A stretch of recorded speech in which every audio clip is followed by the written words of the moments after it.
अस्सलाम वालेकुम। Standard capital securities का यूट्यूब चैनल और scstrade.com।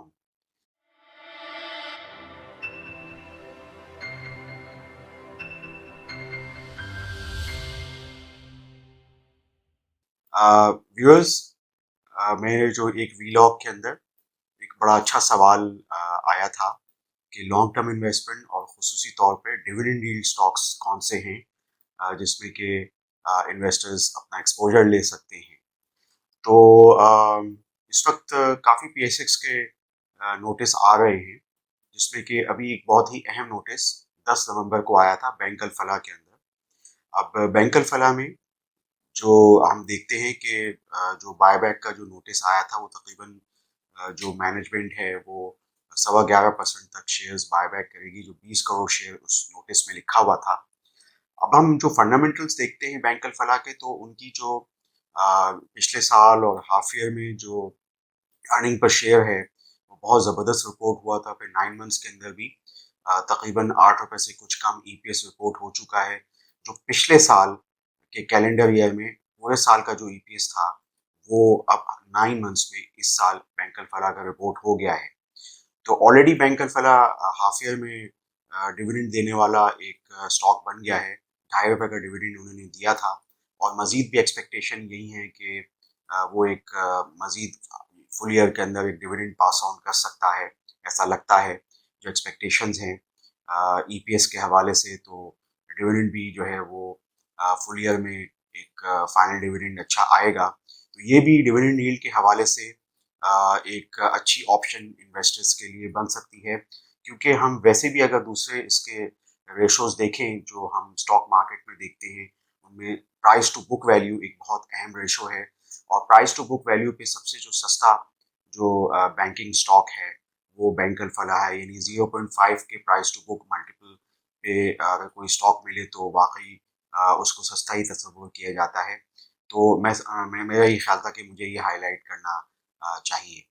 अच्छा, उसके अलावा हम ये देख रहे हैं कि जो एंग्रो कॉरपोरेशन के अंदर भी काफ़ी डेवलपमेंट्स हो रही हैं, और ये तो हमेशा से ही सन 70 से ही डिविडेंड देने वाला एक स्टॉक रहा है। तो इसमें भी ऑलरेडी यानी 9 मंथ्स में अच्छा खासा डिविडेंड ये दे चुके हैं, और ऐसा लगता है कि फुल ईयर के अंदर भी कोई आवत होगी डिविडेंड की। इसमें जो कंपनी के अंदर बहुत सारी डेवलपमेंट्स हो रही हैं। एंग्रो कॉर्प के अंदर जितनी भी कंपनीज हैं, उसमें एक तो सिंध थर्कोल से रिलेटेड जो पावर प्लांट्स हैं, उसमें काफ़ी डेवलपमेंट्स जो हैं वो हो रही हैं, क्योंकि उनकी कमर्शलाइजेशन जो है वो हो चुकी है। और दूसरा ये कि एंग्रो कॉर्प के अंदर एक और कंपनी है एंग्रो इंफ्राशेयर, जो कि मोबाइल नेटवर्क ऑपरेटर्स के जो टावर्स है वो लेती है और वो ऑपरेट कर रही है। तो इसमें भी काफ़ी जो है वो डेवलपमेंट्स देखने में आ रही हैं। और आप आजकल सुन भी रहे हैं कि जो नॉर्वे की जो एक मोबाइल नेटवर्क ऑपरेटर था टेलीनॉर, वो भी अपने आप को बेच के पाकिस्तान से एग्जिट करना चाह रहा है। तो देखते हैं कि आगे इस हवाले से क्या होता है। मगर वैसे एग्रोकॉप जो है वो काफ़ी हमेशा से एक मतलब ग्रोइंग स्टॉक रहा है, और हमेशा से इनका एक स्टैंप KC 100 पे एक अहम सिलसिला रहा है, और डिविडेंड का भी सिलसिला रहा है पूरी, अगर हम पूरी तारीख देखें। अच्छा, इसी से एंग्रो कॉरपोरेशन से रिलेटेड एक काफ़ी डेवलपमेंट जो हैं वो दाऊद हरकुलिस में आ रही है। अब दाऊद हरकुलिस भी अपना पोर्टफोलियो बिल्ड कर रहा है। इनका नोटिस आया था 5.32 बिलियन रुपीस के ये स्टॉक्स लेंगे। तो वो एंग्रो कॉरपोरेशन के अंदर जितनी भी कंपनियां हैं, जैसे एंग्रो फर्टिलाइजर है, एंग्रो पॉलीमर है, दो बड़ी अच्छी परफॉर्मिंग कंपनीज। फिर इसमें फ्राइसलैंड कैंपिना है, जो कि इस वक्त जो चला रही है वो डच कंपनी फ्राइसलैंड कैंपिना चला रही है। तो और उसके अलावा एंग्रो बाबा कादरपुर जैन। तो इसमें एक्सपोजर लेंगे दाऊद हरकुलिस। तो दाऊद हरकुलिस भी लाइमलाइट में आ जाएगा, और डिविडेंड देने वालों की लाइमलाइट में भी आ जाएगा। तो ये एक अच्छी डेवलपमेंट जो है वो एंग्रो के हवाले से हम देख रहे हैं, और ये एक अच्छी अपॉर्चुनिटी इन्वेस्टर्स के लिए डिविडेंड आगे चल के अवेल करने के लिए है, क्योंकि आजकल के हालात में लोग ये चीज़ चाहते हैं कि कम से कम 10, 12, 13, 14% का सालाना डिविडेंड यील्ड जो है वो इन्वेस्टर्स को मिलता रहे। अच्छा, इसी तरीके से एक और भी कंपनी है जो कि हमेशा से इन्वेस्टर्स के लाइमलाइट में रहती है।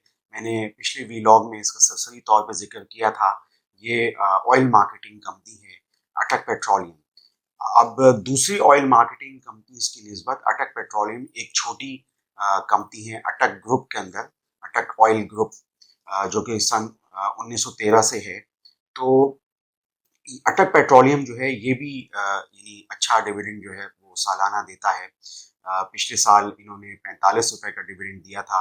अब उम्मीद की जाती है कि हाफ ईयर में इनका डिविडेंड होगा।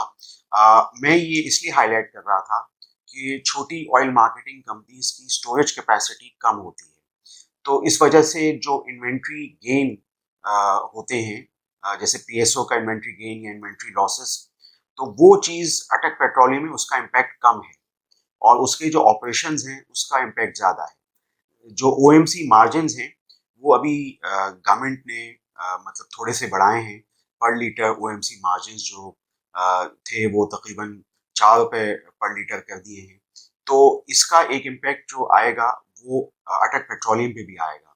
तो अटक पेट्रोलियम का हाफ ईयर का डिविडेंड हो जो कि दिसंबर के बाद, और फिर उसके बाद जो फुल ईयर का डिविडेंड हो जो अगले साल जून के बाद, तो ये एक अच्छा ऑप्शन इन्वेस्टर्स को मिल जाता है अच्छा डिविडेंड यील्ड कमाने के लिए, जो 12 से 13% तक हो सकता है, जो मैं समझता हूँ कि काफ़ी मुनासिब है आजकल के हालात में।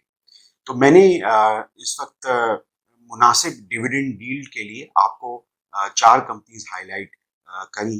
उनमें एक तो मैंने बैंकर फलाह के बारे में आपको बताया, फिर मैंने एग्रो कॉरपोरेशन के बारे में आपको बताया, फिर उसी से रिलेटेड दाऊद हरकुलीस के अंदर भी मैंने आपको डेवलपमेंट्स का बताया, और आखिर में मैंने आपको अटक पेट्रोलियम का बताया।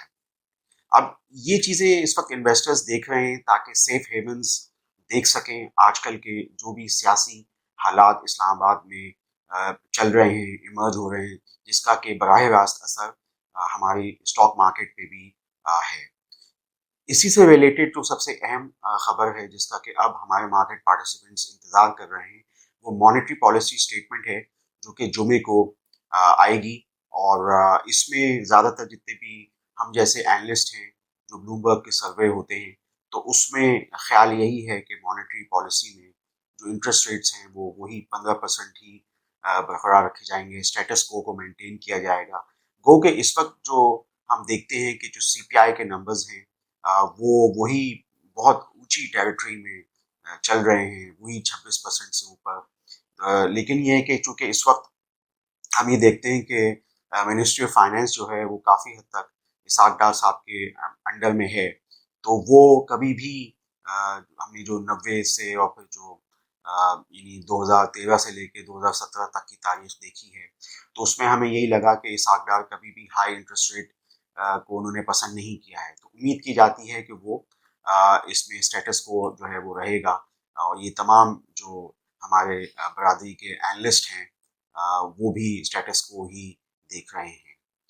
आप स्टैंडर्ड कैपिटल सिक्योरिटीज के यूट्यूब चैनल को सब्सक्राइब कीजिए और लाइक का बटन दबाइए। आपका शुक्रिया। For more details, call us today at 111-111-721. Open an account with Standard Capital Securities. Start investing in your financial future. Talk to our experts and get access to exclusive market research and much more.